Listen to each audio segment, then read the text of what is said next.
Breaking news చూస్తున్నాం. CBI versus CBI కేసులో కేంద్రానికి ఎదురు దెబ్బ తగిలింది. సిబిఐ డైరెక్టర్ అలోక్ వర్మను సెలవులపై పంపుతూ కేంద్రం జారీ చేసిన ఉత్తర్వులను సుప్రీంకోర్టు కొట్టివేసింది. తనను అన్యాయంగా పదవి నుంచి తప్పించారని ఆరోపిస్తూ అలోక్ వర్మ సుప్రీంను ఆశ్రయించారు. ఈ నేపథ్యంలో అలోక్ వర్మకు తిరిగి సిబిఐ డైరెక్టర్ బాధ్యతలు అప్పగించాలని సుప్రీం కేంద్రంను ఆదేశించింది.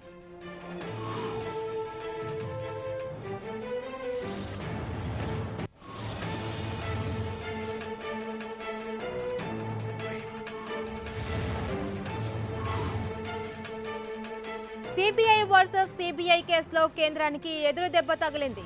సిబిఐ డైరెక్టర్ అలోక్ వర్మను సెలవులపై పంపుతూ కేంద్రం జారీ చేసిన ఉత్తర్వులను సుప్రీంకోర్టు కొట్టివేసింది.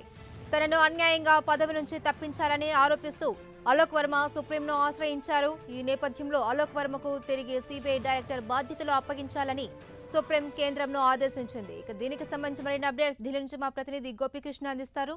గోపికృష్ణ,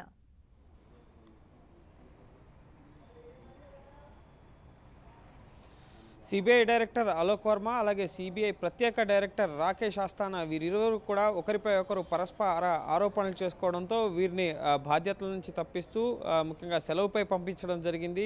ముఖ్యంగా సెంట్రల్ విజిలెన్స్ కమిషన్ అలాగే డిఓపిటి విభాగాలు ఈ నిర్ణయాన్ని తీసుకోవడం జరిగింది. అయితే సిబిఐ అనేది ఒక స్వతంత్ర దర్యాప్తు సంస్థ. దీనికి సంబంధించి నిర్ణయం అనేది ఒక హై పవర్ కమిటీ తీసుకోవాల్సి ఉంటుంది. ప్రధాని అలాగే సుప్రీంకోర్టు న్యాయమూర్తి, ముఖ్యంగా ఇటు ప్రతిపక్ష నేత వీరు మాత్రమే ఈ హై పవర్ కమిటీ మాత్రమే నిర్ణయం తీసుకోవాల్సి ఉంటుంది. ముఖ్యంగా సిబిఐ డైరెక్టర్ తొలగింపు కానీ, సెలవుపై పంపించడం కానీ, అతనిపై వస్తున్న ఆరోపణలని పైన దృష్టి సారించడం కానీ. అయితే ఇవేవి జరగకుండా ఏకపక్షంగా ఇటు సిబిసి ఇచ్చిన నివేదిక ఆధారంగా కేంద్రం అలోక్ వర్మని అలాగే ముఖ్యంగా ఇటు రాకేష్ ఆస్థానాకు సంబంధించిన కేసు పరిశీలిస్తున్న అధికారులని వీరందరినీ కూడా సెలవుపై వివిధ ప్రాంతాలకి బదిలీ చేయడం జరిగింది. సిబిఐ డిపార్ట్మెంట్లోని ఎస్పీ స్థాయి ర్యాంకు నుంచి వివిధ అధికారులని బదిలీ చేయడం జరిగింది. అయితే తనను అన్యాయంగా బదిలీ ముఖ్యంగా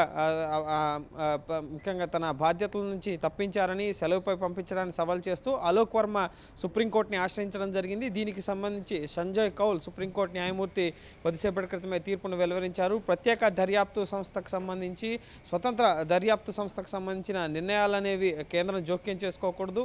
అలాగే అలోక్ వర్మపై వస్తున్న ఆరోపణలకు సంబంధించి హై పవర్ కమిటీయే అతనిపై వస్తున్న ఆరోపణలకు సంబంధించి పూర్తి స్థాయిలో విచారణ చేసి ఆ తర్వాత నిర్ణయం తీసుకోవాలి. కానీ సిబిసి అలాగే డిఓపిటి ఈ రెండు డిపార్ట్మెంట్స్ ఏకపక్షంగా ఈ విధంగా నిర్ణయం తీసుకుంటారని చెప్పి కేంద్రం తీసుకున్న నిర్ణయాన్ని తప్పుపట్టడం జరిగింది. తిరిగి ముఖ్యంగా అలోక్ వర్మ తన బాధ్యతల్లో కొనసాగించాలని చెప్పి కూడా ఆదేశాలు జారీ చేయడం జరిగింది. అయితే తనపై వచ్చిన ఆరోపణలకు సంబంధించి ఈ హై పవర్ కమిటీ ముఖ్యంగా వారం రోజుల్లో సమావేశమై నిర్ణయం తీసుకోవాల్సి ఉంటుంది. అలోక్ వర్మపై వస్తున్న ఆరోపణలకు సంబంధించి అలాగే అలోక్ వర్మ ఆ లోపు ఎటువంటి విధానపరమైన నిర్ణయాలు కూడా తీసుకోవడానికి వీల్లేదు. ఇప్పటికీ మన్యం నాగేశ్వరరావుని గతంలో ఈ అలోక్ వర్మపై ఆరోపణలు వచ్చినప్పుడు ప్రత్యేక డైరెక్టర్గా నియమిస్తూ ఉత్తర్వులు జారీ చేయడం జరిగింది. అతను కూడా ఎటువంటి విధానపరమైన నిర్ణయాలు అనేవి తీసుకోవడానికి లేదు. సో ఒక స్వతంత్ర దర్యాప్తుకు సంబంధించిన స్వతంత్రత అంశాన్ని ఈరోజు సుప్రీంకోర్టు ప్రధానంగా ప్రస్తావించడం జరిగింది. కేంద్రం స్వతంత్ర దర్యాప్తుకు సంబంధించి ముఖ్యంగా 2 ఏళ్ల టెన్యూర్ ఉంటుంది సిబిఐ డైరెక్టర్కి.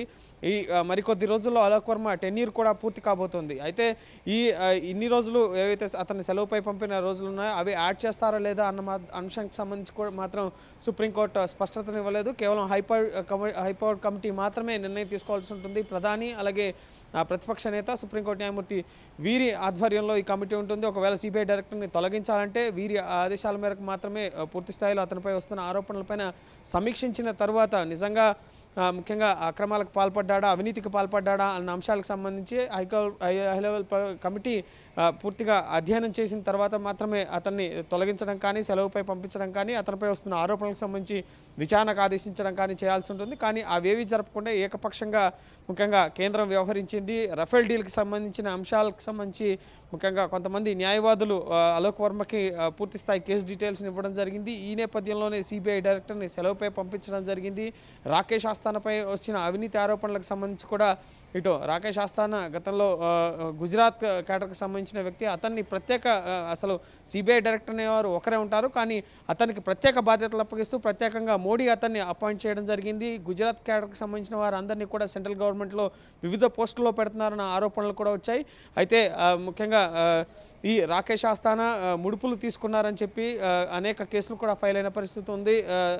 ఇటు అయితే ఈ రాకేష్ ఆస్థానాపై వస్తున్న ఆరోపణలకు సంబంధించి అలోక్ వర్మ దర్యాప్తు జరుపుతున్నారన్న కోణంలో అలోక్ వర్మ కూడా ముడుపులు తీసుకున్నారని చెప్పి రాకేష్ ఆస్థానా సిబిసికి ఫిర్యాదు చేయడం జరిగింది. దీంతో CBI versus CBI director versus CBI ప్రత్యేక డైరెక్టర్ ఈ ఇద్దరు కేసులకు సంబంధించిన అంశం కూడా ప్రస్తుతం కోర్టు పరిధిలో ఉంది. అయితే ఈలోపై కేంద్రం వీరిద్దరినీ కూడా సెలవుపై బదిలీ చేయడాన్ని ముఖ్యంగా ఇటు రాకేష్ ఆస్థానా తప్పుపట్టారు, అలాగే అలోక్ వర్మ కూడా తప్పుపట్టారు. అలోక్ వర్మ కేసుకు సంబంధించి ఈరోజు విచారణకు సంబంధించిన తీర్పు వెలువడడం జరిగింది. ఈరోజు సిబిఐ ప్రధాన న్యాయమూర్తి రంజన్ గొగోయ్ సెలవులో ఉండగా సంజయ్ కౌశల్ ముఖ్యంగా ఈ తీర్పుని వెలువరించడం జరిగింది. మోడీ ప్రభుత్వానికి ముఖ్యంగా స్వతంత్ర దర్యాప్తు సంస్థల్లో జోక్యం చేసుకోవడం ముఖ్యంగా ప్రభుత్వం వైఖరి కాదు, సరికాదు అన్న అంశాన్ని ఈరోజు సుప్రీంకోర్టు స్పష్టత ఇస్తూ స్వతంత్ర దర్యాప్తు సంస్థల యొక్క స్వతంత్రతని పెంచే విధంగా ఈరోజు తీర్పునివ్వడం జరిగింది. అయితే అలోక్ వర్మ మాత్రం ఎటువంటి విధానపరమైన నిర్ణయాలు తీసుకోవడానికి ఉండదు. ఒక వారం రోజుల్లోగా హైపవర్ కమిటీ సమావేశమై అలోక్ వర్మపై వస్తున్న ఆరోపణలకు సంబంధించిన అన్ని అంశాలను పరిశీలించిన తర్వాత మాత్రమే ముఖ్యంగా ఇటు సుప్రీంకోర్టుకి పూర్తిస్థాయి నిర్ణయాన్ని తెలపాల్సి ఉంటుంది. ఆ తర్వాత అలోక్ వర్మను ఉంచాలా తొలగించాలా అనే నిర్ణయం అనేది ముఖ్యంగా సిబిసి అలాగే ఈ హైపవర్ కమిటీ తీసుకోవడం జరుగుతుంది. గోపికృష్ణ, మరి సుప్రీంకోర్టు ఆదేశాలపై కేంద్రం ఏ విధంగా ముందుకెళ్లనుంది?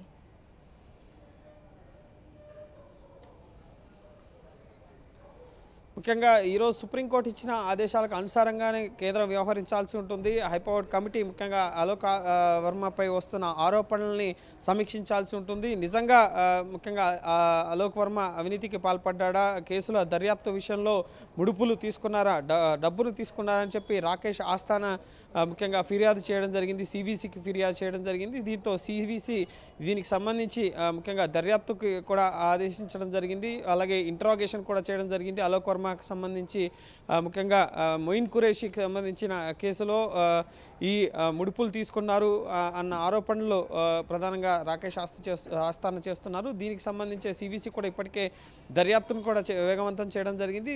ఆ దర్యాప్తుకు సంబంధించిన నివేదికను కూడా సీల్డ్ కవర్లో సుప్రీంకోర్టుకి సిబిసి అందజేసింది. దీంతో ముఖ్యంగా